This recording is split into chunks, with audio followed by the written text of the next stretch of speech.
Halo guys, balik lagi di channelnya Dani. Nah, ini pertama-tama aku mau minta maaf sama teman-teman semua karena aku harusnya janji nge-review wheelset ini tuh 2 minggu setelah unboxing, tapi ini udah lebih dari 3 minggu ya. Dan udah banyak yang nge-request, Mas kapan review hypernya? Mas kapan review hypernya? Oke, jadi kali ini aku mau bikin konten review wheelset yang aku pakai, yaitu Winspace Hyper Launch 50 mm.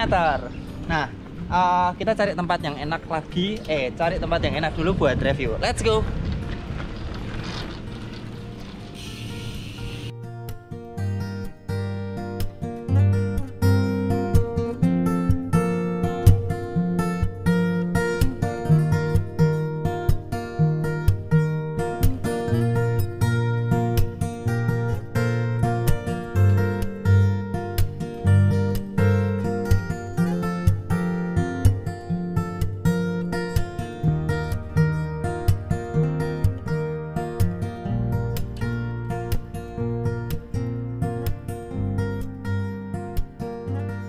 Oke teman-teman, akhirnya kita udah dapat tempat yang enak buat nge-review.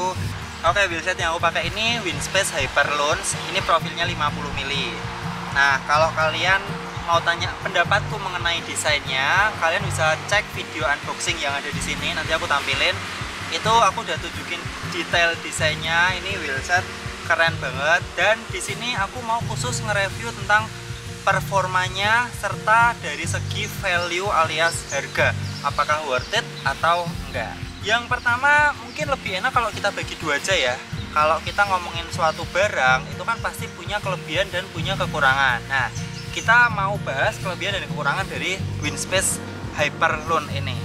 Enaknya kita ngomongin dari kelebihannya dulu kali ya. Yang pertama, dia ringan banget. Ringan di sini ada dua. Jadi ringan, bobotnya diangkat itu ringan banget, nggak sampai 1,5 kilo untuk ukuran wheelset 50 mm. Bayangin, ini ringan banget. Dan ini sepedaku ini Trekmadon dari wheelset sebelumnya Vittoria Illusion itu kan 42 mm. Terus ganti ke ini, logikanya dia bakal nambah karena dari 42 mm naik ke 50 mm. Tapi ternyata teman-teman, ini tambah enteng bobotnya sekitar 150 gram. Bayangin, jadi nggak sampai 1,5 kilo untuk satu pasang wheelset. Disc brake ya ini ya teman-teman. Kalau yang rim mungkin lebih murah. Itu yang pertama dari segi bobotnya ya. Yang kedua, buat nanjak ini wheelset istimewa. Kalian tahu sepeda ini sepeda aero. Kemarin aku sempat nyoba ngetes wheelset ini minggu lalu. Aku coba ke Gedung Songo. Nah, Gedung Songo aku pertama kali ke sana itu bener-bener nuntun, bener-bener zong karena berat dan itu 25% dan aku pakai klit yang intinya nggak kuat. Terus kemarin remedial pakai fokus beberapa kali, oke, kuat dan aman. Nah, ketika pakai sepeda ini aku cukup skeptis, cukup ragu karena ini sepeda berat, sepeda aero, buat nanjak berat banget. Dan kemarin ketika ke Kiskendo tanjakan Bibis itu aku nuntun. Nah, bayanganku, waduh mati, ini aku ke Gedung Songo kayaknya bakal nuntun lagi. Tapi teman-teman, waktu ke Kiskendo itu aku pakai wheelset Vittoria dan ini pakai wheelset Hyper ya. Ternyata aman, padahal sproketku lagi trouble. Jadi aku pakai kombinasi chainring 36 dan sprocket 30. Tapi masih bisa naik. Memang berat, terasa berat, tapi masih much better dibanding pakai Vittoria. Jadi ini sepeda terasa lebih ringan setelah pakai wheelset ini dari segi tanjakannya. Ya, itu tadi dua kelebihan. Terus yang ketiga ya, ini wheelset murah banget. Murah banget. Ya, harga itu memang relatif. Tapi sorry to say, untuk harga di bawah 20 juta ini yang paling murah dan paling worth it. Karena apa? Dia desainnya bagus. Secara performa dia oke. Terus dia udah spoknya karbon. Jadi ini spoknya ini karbon teman-teman. Ini posisi memang memang lagi kotor ya sepedaku ya, tapi ya sepeda memang buat dipakai. Biar reviewnya apa adanya teman-teman. Padune kesat lengung bayi. Nah, jadi ini menurutku affordable banget buat dibeli, khususnya buat kalian yang pakai sepeda berat, sepeda aero. Pakai ini tuh kerasa lebih ringan, buat nanjak juga lebih oke.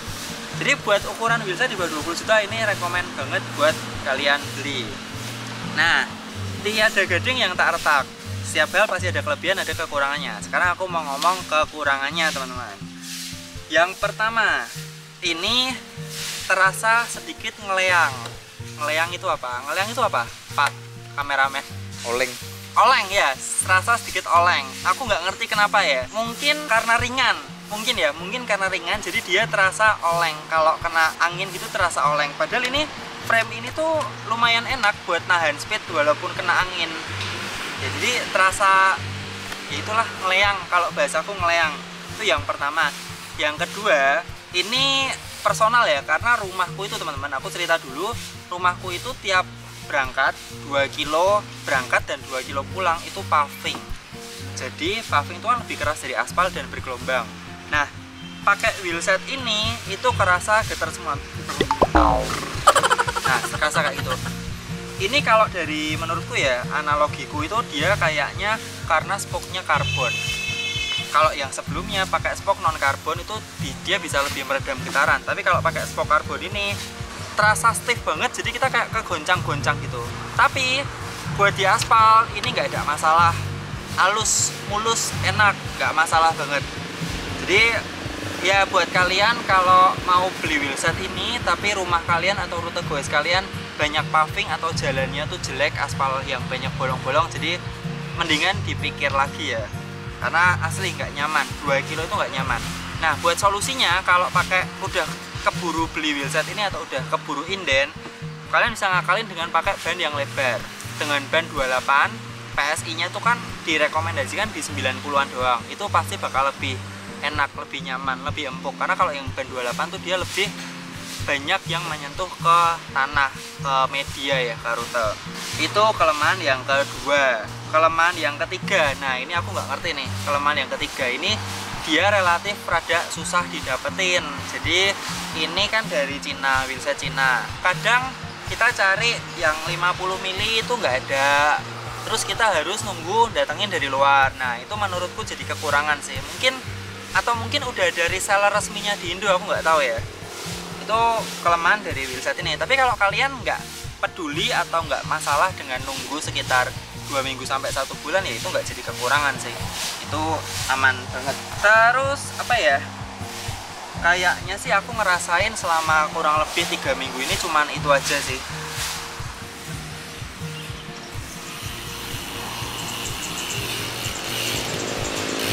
Oke teman-teman, kalau semisal ada pertanyaan profil atau lebar berapa yang kira-kira layak untuk dibeli, pertanyaanku satu, kamu mau kejar apa dulu? Mau kejar enak di nanjaknya atau enak di flatnya atau gimana?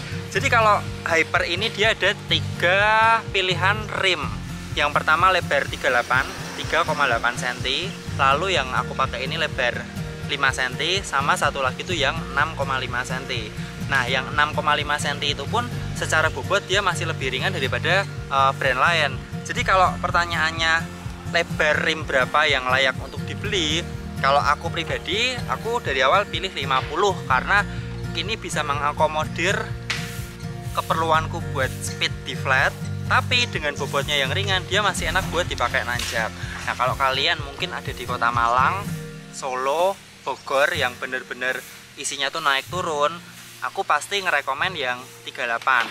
Karena apa?